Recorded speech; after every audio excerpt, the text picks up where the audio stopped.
Hi everyone, in today's video I want to show you different way you can enable Google Translate in Google Chrome browser.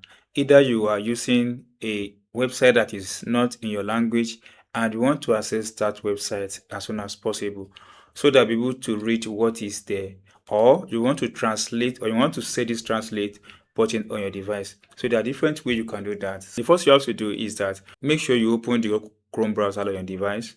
Now come to this three dots here, click on it. Then scroll down to the base of this page. You see this button that is Google Translate. This button is not active right away. Now here is how to make it active. Then go and click on settings icon. When you click on settings icon, come to this side of the page.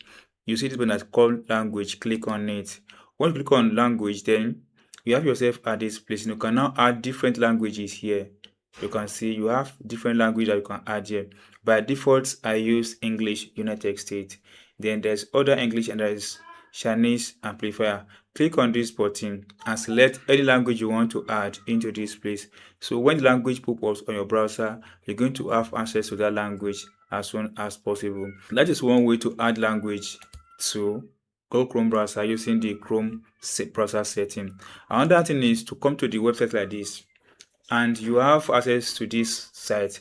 Right click on any free space here, then this translate button comes up. Click on it. Once you click on it, it's going to give you this option to Chinese from English or whatever language that is on that website to English. Or you click on this button here and it's going to give you Chinese to English. So click on this button and close this page. It means each time you access this website or similar website is going to translate that automatically without your permission.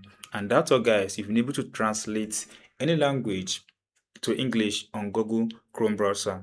If you enjoyed this tip and if you're not subscribed, please do subscribe for more updates like this.